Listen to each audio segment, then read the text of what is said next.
Tonight we are under Paris in 1832, working the miles that keep it breathing. We clear clogs, test air, and tie lines tight, because if we fail, the streets learn it by morning. Why does the air turn sweet before men drop? Who left the chalk cross bundle, and what is that pale swirl that refuses to move? This film stays close to the job and shows the tools, rules and checks that keep crews alive. You will see what they saw and follow every step until the hatch closes. If you like this kind of misery, hit that like button and subscribe. They dance in the hall above while you clear the drain below. You lift your lamp and feel the water push against your knees. Keep your mouth closed because the air can turn without warning. A scarf drifts by with a metal ring and a dead pigeon. Your safety line tugs once, so you check the knot and continue. The bow of your back reminds you how long this night will be. They keep dancing upstairs and you keep the flow moving underground. No one will speak your name when the work is done. Paris looks clean above ground and you keep it that way below. People praise the boulevards and complain about the smell of horses. They do not think about the brick miles under their feet. You stand in them every night with a crew that knows the turns. Each turn has a habit and a cost and a set of risks. You carry a lamp, a hook, a rake, and a rope. These are the tools that make the city breathe again. You use them until your hands sting and your shoulders burn. The drains were built in pieces, not from a single plan that made sense. Gutters run into cellars, and cellars run into narrow brick tunnels. Heavy rain floods streets and pushes everything down toward you. Wash water carries ash, trimmings, peel, bone, and spoiled scraps. Cholera rides the same routes because water does not argue with disease. Your crew clears blockages with poles, rakes, hooks, and short shovels. If a jam moves, you follow it until the current takes it. If it does not move, you make it move and hope the wall holds. The rules are simple and each one has a scar attached to it. Tie your line and check your partner's knot before you push forward. Keep a hand on the wall when the floor turns slick and uneven. Take short breaths when the air smells oddly sweet because gas collects. Do not reach into a hole you cannot see to the back.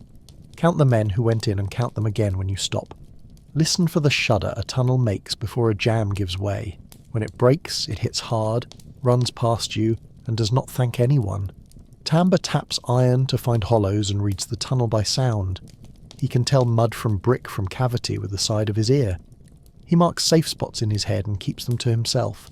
Sauer keeps the tally and tracks which turns cost oil or fingers. He knows which shift came late and which man owes a favour. He does not smile on payday, or any day, and nobody asks why. Quiet watches the flame and decides if the air is safe enough. He snuffs and relights and reads how the lamp stands when it breathes. Tie your line where someone can reach it within seconds if needed. Never work a jam alone, not for pride and not for speed. Do not breathe deep when the air turns sweet because that smell kills.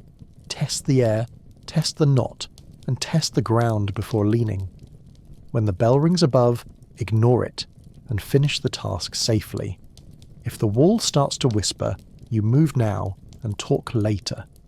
These rules are not written anywhere that lasts in water and smoke. They live in the hands and the habits of the crew you trust. Lime burns and lie burns deeper, and both arrive from the tanneries. Blood and scrap drift in even here, and flies still find them. Do not touch your face and keep the water off your mouth. A pale stream slides from a side culvert while your test strip curls. You tighten your sleeves, yet old scars wake and sting again. Pumps grind and push the mixed flow onward, while the rake lifts slicks. Everyone steps back together without speaking, because words waste time. Boots scrape and hooks click and the tunnel carries the noise away. You log the origin of the runoff by smell and how it bites skin. The crew learns streets from the character of the waste that arrives. Vinegar means pickling sheds and sugar means market stalls closing late. Tallow coats the surface from candle makers who spill their pots. Dye from cloth workers leaves a stain that clings to boots. None of this pays extra and none of it changes the work. You still have to free the jam and keep the current moving forward. The city does not pause for the convenience of men below. Lunch is bread and cheese that taste like the tunnel around you. You eat on a ledge the width of a boot and share without comment. Hands stay gloved unless you must handle food or fix a knot. A wrapped bundle sits nearby with a chalk cross and no name. No one asks about it because answers carry weight you cannot lift.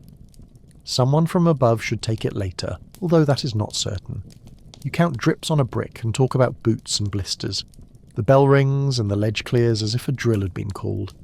Gloves go on, and the bundle stays where it was when you sat down. The chalk looks brighter after bread because the lamp found a dry spot. You do not change the mark or move the bundle from the stones.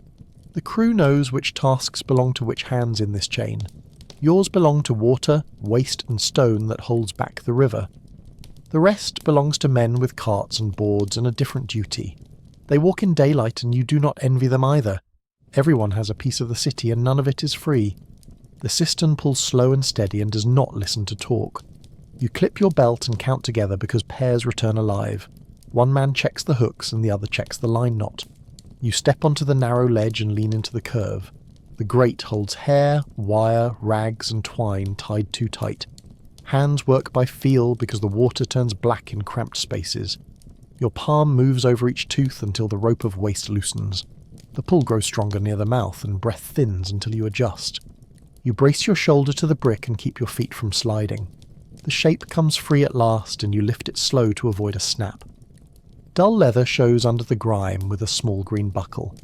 It is a child's boot and the crew does not need to speak. You pass it up to a sack that belongs to someone outside the shift.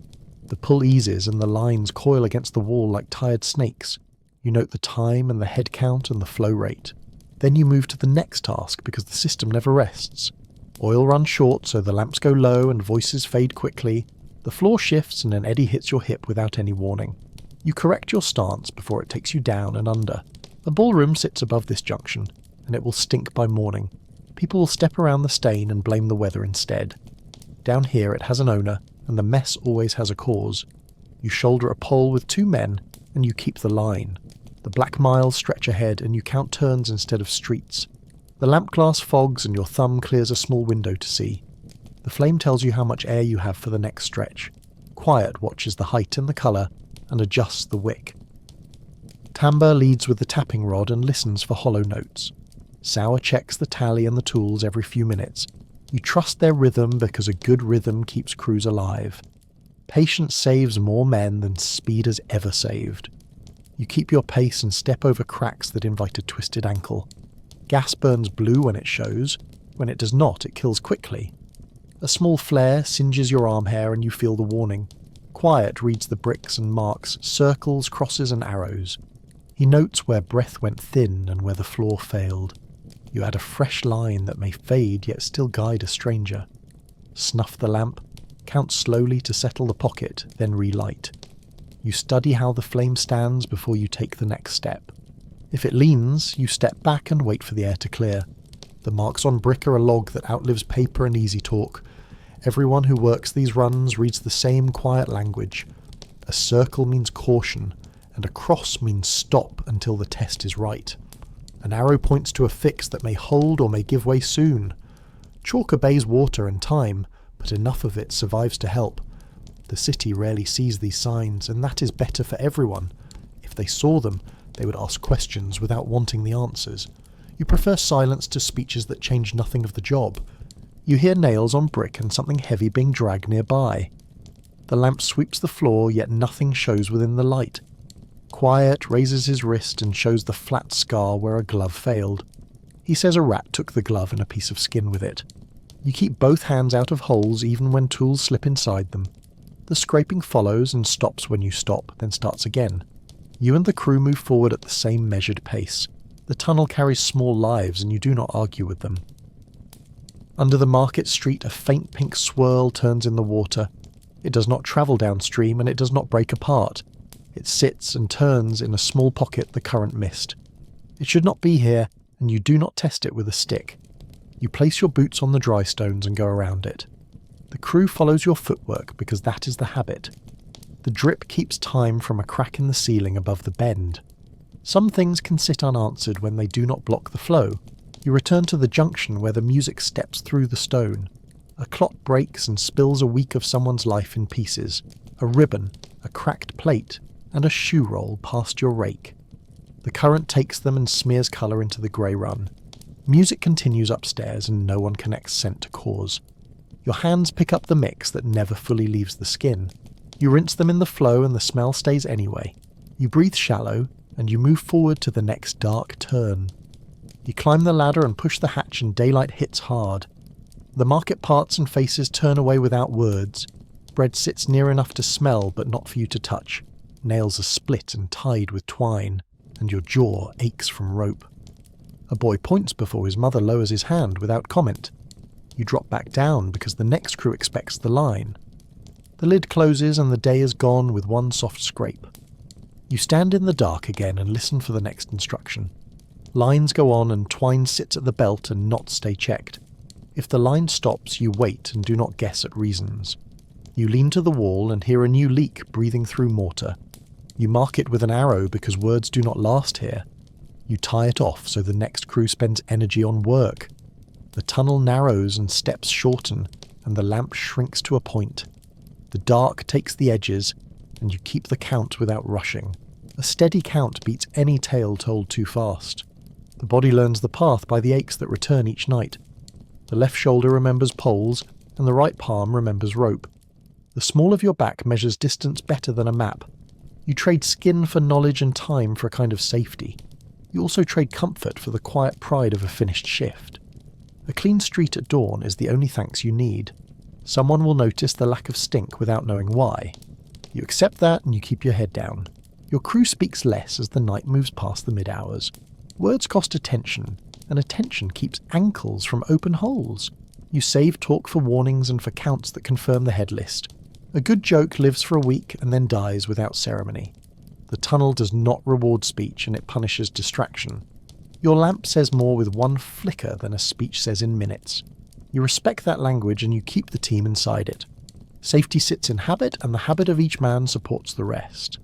Tamba takes the lead when a tunnel sounds like it was patched poorly. He will stop and listen and move the rod across the brick.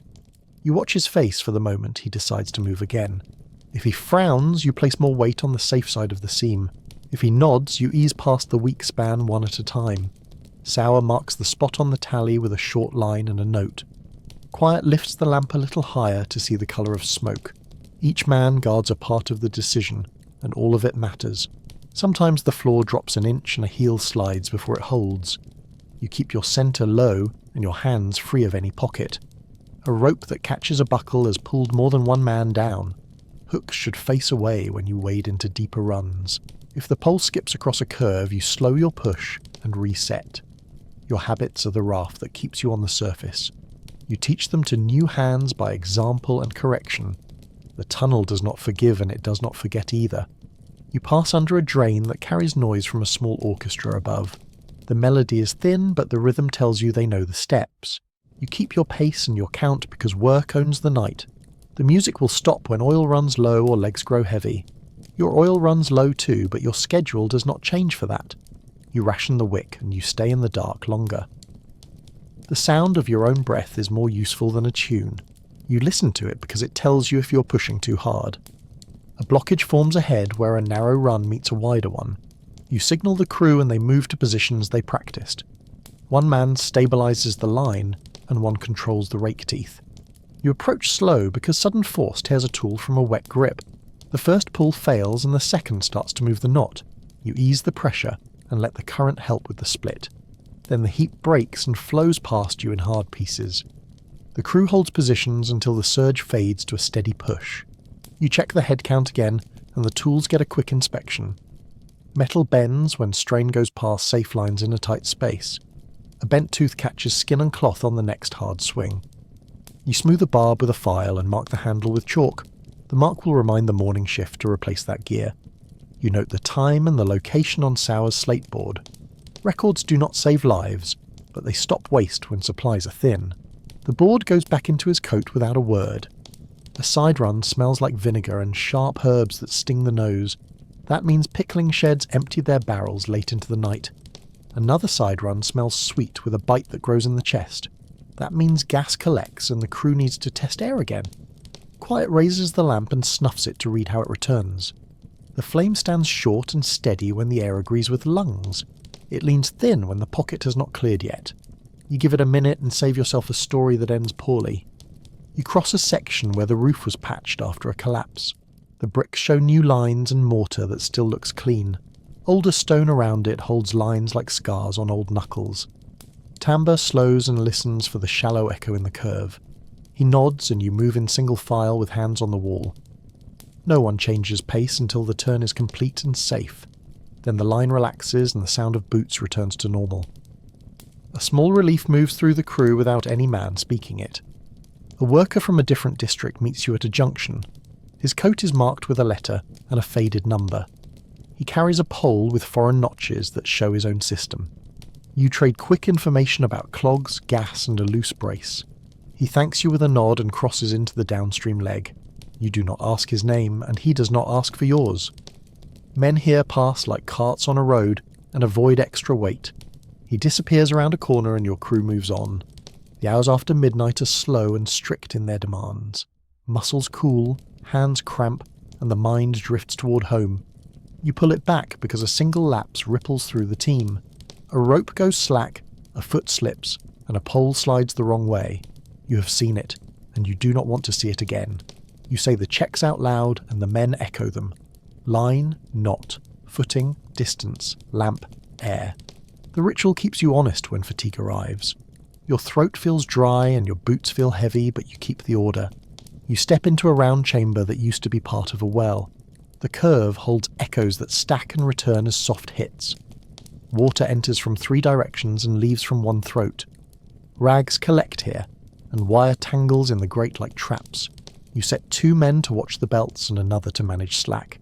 The rest pull the barnacles from the mouth and clear a path. It takes slow minutes and tight grips to avoid a snap. When it opens, the sound drops and the room breathes again. You pull back to the ledge and log the work while others gather tools. The board shows enough ticks to fill a normal night already. That means the market moved more waste than the week before. It also means the morning sweepers will complain about a smell. They never complain to you and you're fine with that arrangement. The board slides away and the crew takes a short drink. Water tastes like metal when you hold the tin in cold hands. You swallow and feel the neck muscles loosen for a moment. The neck stretches narrow and the ceiling drops until you stoop. Your back complains and your breath comes shorter in the tight space. You shift the oil level so the flame does not lick the glass. Quiet watches your hand and adjusts his lamp to match. The 2 lights make a thin lane that cuts the darkness. Tamba counts steps under his breath to mark distance to the bend. Sour taps the wall with his knuckles and listens for the tell. The group finds the turn and takes it without rubbing the shoulder. You hear church bells above and mark the time in your head. Sound arrives bent by stone and water that swallow most of it. Morning sits a few hours away, although the streets still sleep. Your crew has 2 runs left before the climb out. That means 1 heavy jam or 2 smaller ones before the stop. You hope for the smaller ones because they reduce the chance of injury. Hope does not fill barrels or move clogs, so you keep working. The next bend reveals a branch that always collects nighttime refuse. You send a man to check the branch while the rest hold centre. He calls back that a crate wedged itself across a narrow mouth. You move in and brace the crate with the rake head. The wood swells from soaking and will not collapse or pull easily. You choose to pivot rather than fight it straight through. 2 men hold the line and 1 works the hook around the end. You twist it free on the 3rd try and let the current help. The crate spins and knocks a shoe free that someone will miss tomorrow. A broken bottle nicks a finger and you wrap it with cloth. You do not stop because the flow finally runs clear past the branch. The cloth turns dark and sticky on the palm, but holds pressure. You remind the man to soak the hand at the pump before going home. Infection waits in every cut and likes men who work in filth. The crew knows this and follows the small rules that keep skin intact. Gloves help, but sharp glass finds seams that never seal. You check faces for signs of pain and see only focus. The ladder to the surface waits behind a heavy lid of iron. You station 1 man below while 2 push the hatch from beneath. It moves slow because grit collects around the ring with each rain. The lid gives an inch, then another, and finally opens enough. Street air rushes in and smells different but not clean. You lift yourself to the street and keep low near the opening. People step aside at once because your coat carries the night. A vendor looks at you, then looks away without finishing a word. You set sawhorses and a board to mark the open hatch. The crew climbs out and gathers tools for inspection in the light. A cart waits for the bundle with the chalk cross from lunch. Men from a different unit handle it with steady hands. You do not ask questions, and they do not offer any. The cart rolls away toward a yard where duties get exchanged. Your crew stands in a small cluster that gives no smell a chance. Then the lid shuts again, and you return to the line. Back below, the air feels warmer than the wind that cut the street. The brick sweats where dawn usually chills the skin. You take the last leg toward the pump that keeps the junction honest. The machine sits behind a grate that hums through the floor. A man tends it with a wrench and a set of simple gauges. He nods, and you nod back because he is part of your circle. Without him, the run turns dangerous in a way you cannot fix. He keeps the pulse steady while you keep the arteries clear. You find a leak that breathes through a thin seam near the outlet. The sound is faint and steady and grows when you place your ear. You draw an arrow with chalk and a small note for the morning. A rope rig will brace it until a mason does a proper repair. You tie twine at the belt and the crew test the hold. The fix is temporary but strong enough for 2 cycles of work. You mark the time and the place on Sour's board again. Then you take the long walk back toward the climb point. A mess of rope from a previous shift tangles around a low brace. You stop the line and pull it free with slow care and patience. Old rope turns hard and cuts when it tightens across a glove. You cut it into safe lengths and feed it into a sack.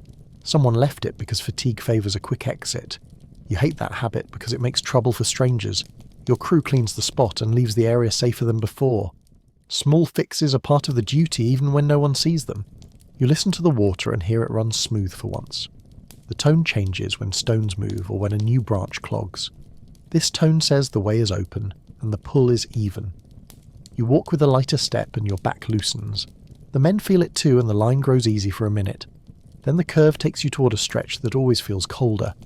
Cold means a dip, and a dip means slow feet and short breaths.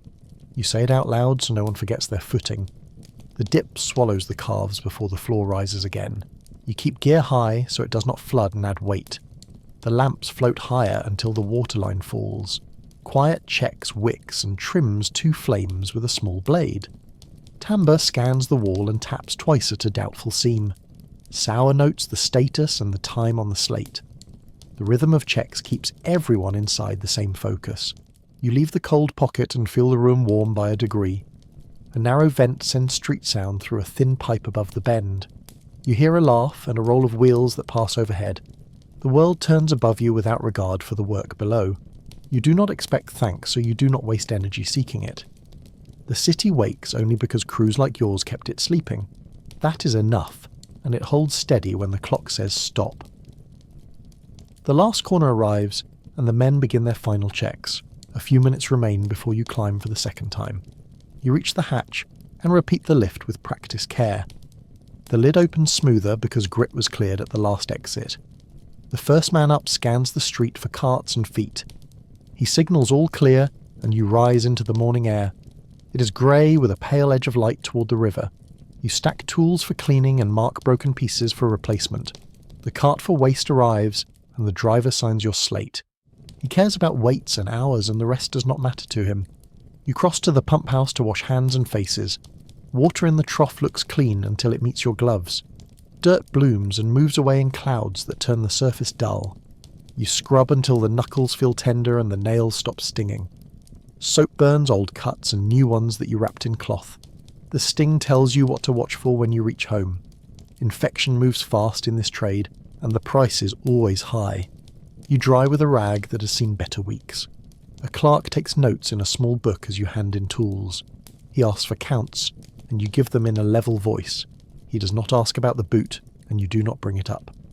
The sack with such things moved hours ago to a different place. The book closes and your shift closes with it. Pay waits at the end of the week and you prefer it that way. Coin on the night makes men think wrong thoughts. A clear head on the stairs is worth more than a quick share. The crew walks toward the yard where boots can come off. Tongues loosen once tools hang on the right pegs. Jokes return, but only the easy ones that run for a day. Someone mentions a repair that went better than expected. Another man mentions a child who learned to tie a knot. Most of you keep such talk short and plain because the night stays close.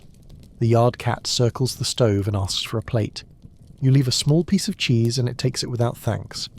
You sit for a moment on a bench that tilts the right way. The bench came from a scrap pile and you cut it to fit. It lives near the door so anyone can use it when they limp.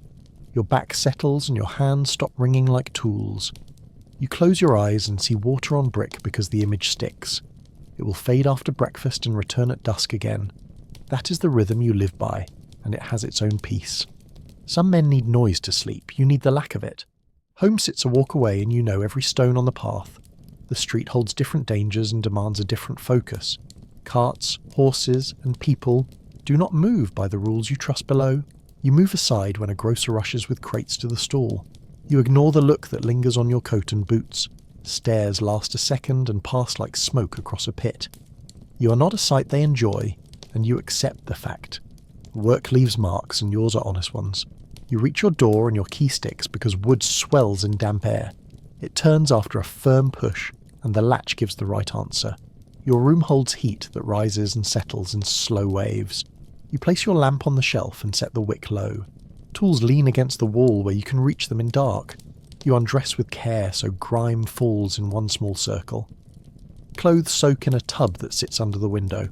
The water changes colour and you stir it until the suds vanish. Your hands get a second wash with cleaner water from a pitcher. You check the cut on the finger and decide it needs a poultice. The cloth comes off and shows a line that leaks at the edge. You touch it once to see if heat has started to build. It has not, which means the wrap did its job for now. You clean it with patience because quick work costs skin. A strip of linen goes on and ties without a knot that snags. The hand relaxes and the ache settles into a dull beat. You eat bread and a slice of cold meat with a little salt. The room smells like soap and the last of the lamp oil. You sit by the window to feel the air that moves slowly. It is better than the air below and you let it fill your lungs. Eyes close without effort once the food sits in your stomach. Sleep comes fast because you spent every coin of strength. Your last thought is a count of faces at the line. It matches the first thought you will have when you wake. Afternoon brings a different light that does not poke the eyes. You wake, and your back tells you where you bent the most. You stretch in small parts so nothing seizes and nothing cracks. A kettle warms on the stove and the steam sounds kind. You write a small note in a cheap book about last night. The notes are simple because future eyes need quick guidance. The book stays in a box that also holds a spare belt. It is the only archive you trust when memory falters. You check your boots and cut a new lace from spare twine. The soles take a smear of grease to keep water from chewing them. You count the hooks on the rack and set one aside for repair. A tooth lost its point and will slip on a smooth bottle. You pack bread for tonight and a small wedge of hard cheese. Water goes into the tin because the pump sits far from your start. A clean rag wraps the tin so it stays quiet in the sack. You tidy the room and leave it the way you like to find it. The walk back to the yard is shorter because your legs know the way. Men gather near the gate and share a word with the pump tender. He laughs at a remark about a valve that sings when it should not. The crew signs the board and takes the same places as last night. Habit keeps everyone in lanes that reduce mistakes. You check knots with eyes and hands because both catch different things. Lamps light in a row, before wicks turn down to save oil. The smell of hot metal and cold stone marks the start. You lower into the hatch and the dark takes shape around you. The first bend feels tight and then the run opens again. Water already moves because day crews kept the flow honest. Your job is to handle what they could not reach or finish. Night never lacks for work and you never lack for reason. The crew spreads out to safe distance as the tunnel allows. Each man has space to swing and to retreat if needed. You breathe through your mouth and set your mind to the task. A new jam waits where 3 lines meet at a low arch. You see the bulge and the way the water curls around it. The rake goes forward with the teeth turned away from the body. You press, lift and ease back to feel the weight of the mass. It holds for a moment and then shifts with a small jerk. The line tightens and you pause to let the current help. A slow pull keeps tools in hands and men on their feet. The clog comes apart and pieces move through the arch. You stand clear and let them pass because force never travels alone. One shard strikes a boot and slides away without harm. Another piece catches on a brace and stays until you nudge it. You do not chase every fragment because the flow manages most. The point is movement, not a spotless floor that no one sees. You watch the water settle and the surface turns smooth again. Then you call the next check and the crew answers in order. The run ahead looks ready and that is good enough. Sour updates the slate with marks that tell a simple story. The list says where you worked and what you left for others. It also says how much oil and twine the crew used. Supplies matter because shortages slow work, and slow work risks lives. A man who guards stock is not stingy when he asks for counts. He is the difference between a safe shift and a bad one. You thank him with a nod because words are not his way. He accepts it and continues with his business. Quiet cleans the lamp glass and trims wicks with a quick hand. He knows how to keep smoke from blackening the inside. A dirty lamp lies about air and makes men think wrong thoughts. He does not let that happen because he pays attention.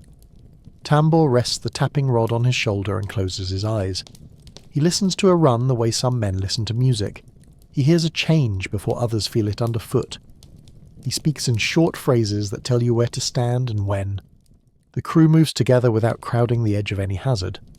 A good line looks loose to an outsider but holds strong. Each man gives the next one space to turn and to retreat. You teach this rule early because panic steals skill faster than fear. You have seen a strong worker turn clumsy when trapped by friends, so you set distances and maintain them with clear orders. No one argues with the spacing once they see it save a life. You keep it strict and you keep everyone breathing. You reach the area marked earlier for a temporary brace. The twine held and the seam did not spread under load. You add a second tie to be sure the night stays quiet. Sour notes the update and plans a request for proper repair. A mason will come with tools that fit the job. He will set the seam to rights and you will thank him. Trades respect each other when the work overlaps. Pride is fine when it builds safety and not when it blocks it. The last hour always stretches even when the work goes well. Bodies want rest and minds begin the journey to the door. You resist that drift and hold the line at the same height. The tunnel tests men more in the final legs than in the start. You know this, and you expect trouble where ease invites it. So you make the checks longer and the breath slower. You call the count again and listen for the even answers. The crew gives them, and you nod into the lamp. They dance in the hall above while you finish the drain below. You raise the lamp and feel the water ease at your knees.